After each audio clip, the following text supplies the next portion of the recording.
Kia ora koutou, welcome. Thank you for joining us for webinar number 6 in a series of 6 webinars designed to support entrance into the Samsung Solve for Tomorrow competition.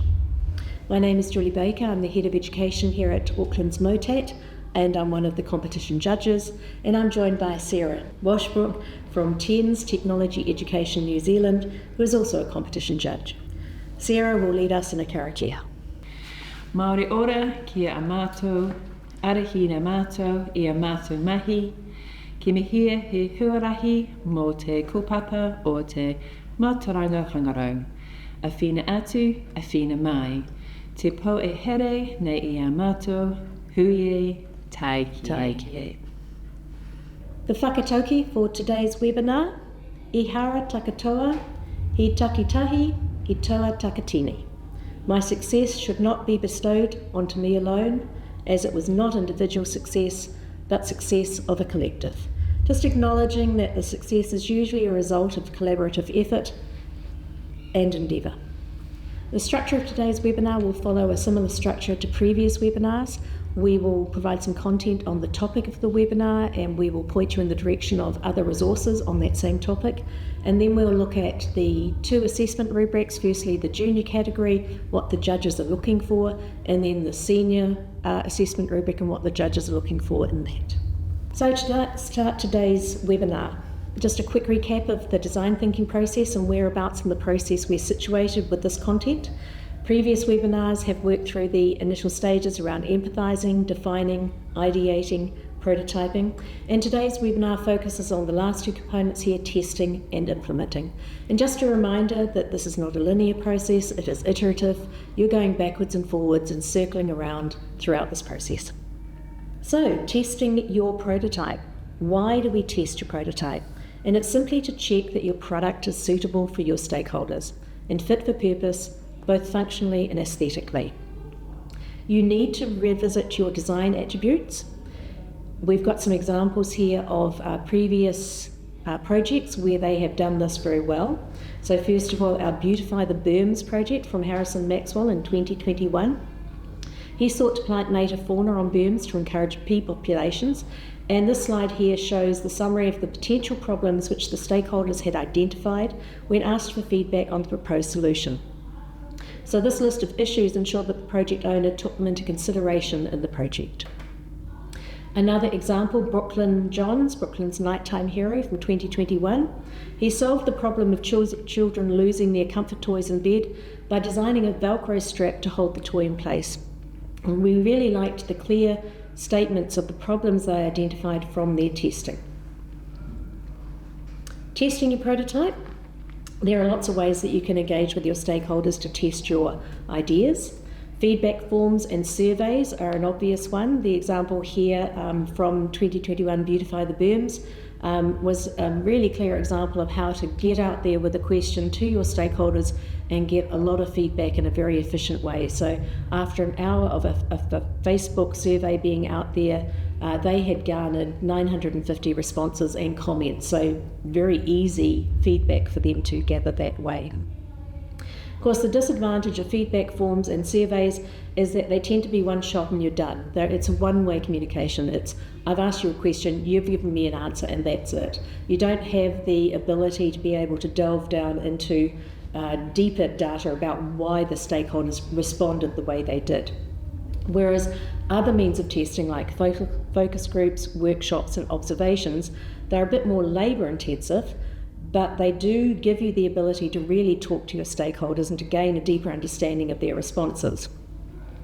Observation as a testing method is especially powerful, as this sees the stakeholder testing the prototype in situ in a real life situation, and you're able to draw conclusions that they may not even be aware that they are expressing just from the way they are operating their prototype. Some issues may only present themselves when tested in a real life situation like this. So just some advice, get as many people as possible to try your product and to give you feedback. Use the feedback to make changes in your design, and testing and redesigning your product based on those test results is what we call design iterations, and the judges are keen to see as much evidence of this in your project as possible. So So here are a couple of examples of the next step. Once you've actually made your final technological outcome, you're happy with it, you've gone through prototyping, you've done some testing, we're now going to actually judge and assess whether your final outcome that you have made is fit for purpose. The way you do that is by testing and trialling it in the environment that it's intended for, so in situ, or it can be in a simulated environment.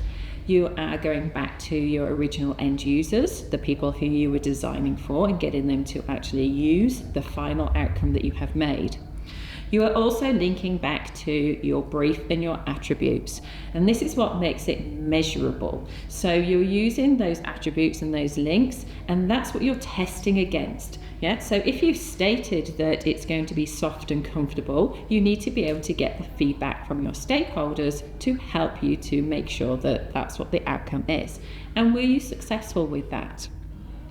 How successful were you? And if you weren't quite, then in part of your evaluation, you can also state that this may be an area to improve on should you want to reiterate that final outcome in the future. So this area is really the final kind of stage that you have at the end of the project to really look at what's worked really, really well, how well has your outcome done, how well did you go through the process, and you identify some potential areas for improvement in the future should you want to go through another iterative process again. So some different ways that we've seen evidence of recording the final evaluations for the projects. Examples here. In foil blankets from 2022, you can see that there's a massive paragraph of writing there for people. So this is a narrative, and what it's stating what they've created, how the product has changed and developed through their manufacturing processes, how they've tested and trialled that final outcome, and the potential for improvements as well if things haven't necessarily gone right or well that first time round. So that is one way of actually recording some information. Another way that you can actually record your changes is through the use of a logbook. As you can see here, it's like keeping a diary. And so you can actually work through and check against your attributes through the process of making and through the process of the final and testing and trialling whilst it's in its environment, once the product has been made. So this example here from PTAB presentation in 2022 is showing how the design has changed, if there are any issues to be resolved, and what they need to do next. You can also record your changes in lots of other ways, through slideshows, through videos, through interviews with your stakeholders, as long as we can see what your final outcome is and whether your final outcome is fit for purpose. Which brings us to what the judges are looking for in the junior category, which is years 7 to 10. This particular section, trialling, testing and evaluating, fits into the feasibility category, which is worth 30% of the total overall mark. And you can see there that we are looking for evidence that the final outcome can be fully implemented with current technologies and resources. We're looking that it is a solution that is acceptable to society. It's likely to be something that society will view positively and adopt. And we're looking to see that the solution has gained very positive feedback from the society. So the implication there is that you've gone out to your potential end users and got feedback from them, and that they have come back with some positive feedback on it. There are a wealth of resources available on the Samsung Solve for Tomorrow website for you to tap into. The producing and trialling a prototype PowerPoint and evaluating a prototype PowerPoint are particularly good sources for this particular topic. So let's take a look at the senior category for the Solve for Tomorrow competitions. This is years 11 to 13.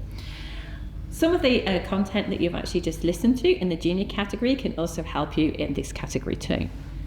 The key question that we are exploring for this particular area is looking at, does the outcome have potential to be successful? And there are a couple of things that you can do to actually show evidence of this.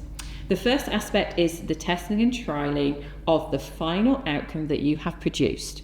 And you're testing it in situ, so in its intended environment, Or it may be in a simulated environment because you may not be able to potentially get to that environment safely or easily. So either way, you are testing the suitability of the outcome to make sure it is going to be good for the users. The other thing at this level as well is you're trying to get a range of stakeholders to give you feedback. So yes, the end user feedback is going to be very, very important. That is what's going to give you your key information to help you when you're doing your final evaluation. But remember, as we've stated in previous webinars, there are many, many more stakeholders than just the end user.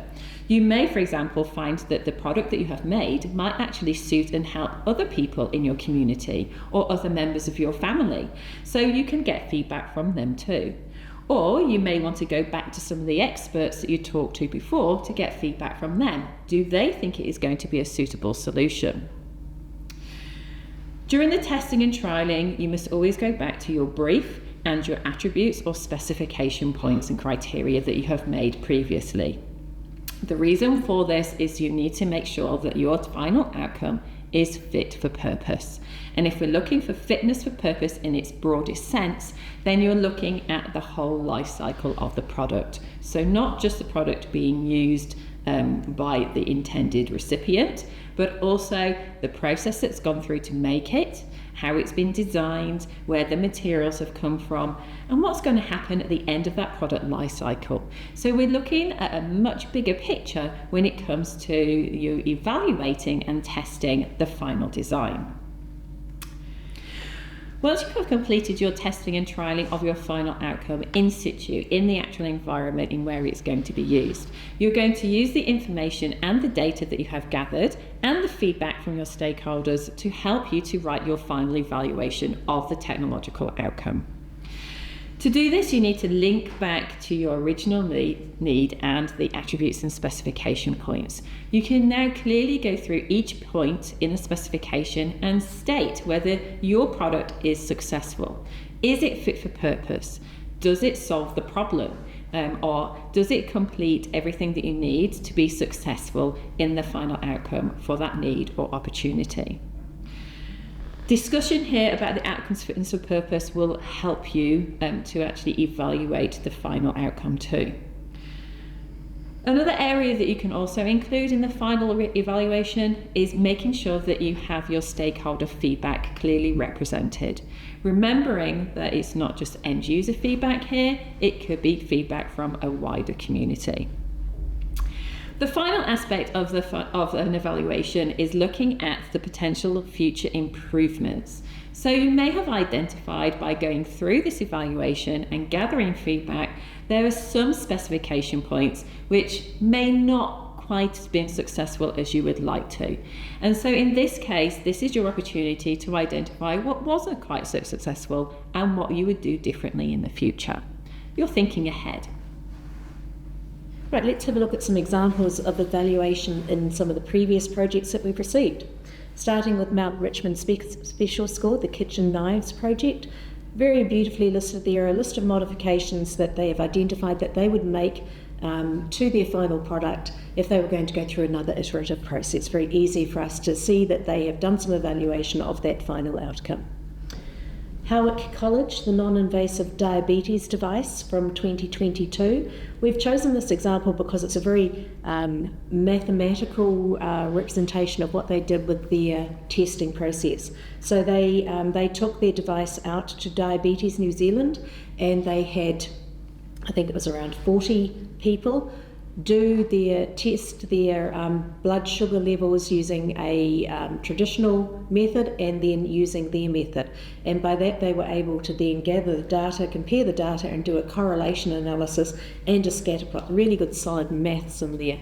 Probably a process which is very advanced, so don't let that put you off, but it is a good example of how they've presented a testing process with their stakeholders. In Howick College, the non-invasive diabetes device also, they were able to stand back at the end of their project and look and decide what wasn't able to happen. So they went back to their original ideation concept and decided, well, we didn't actually make that happen, and they've just kind of listed it again as a potential for future development. And then lastly, Cameron Moore, Humane Trap for Wallabies from 2023.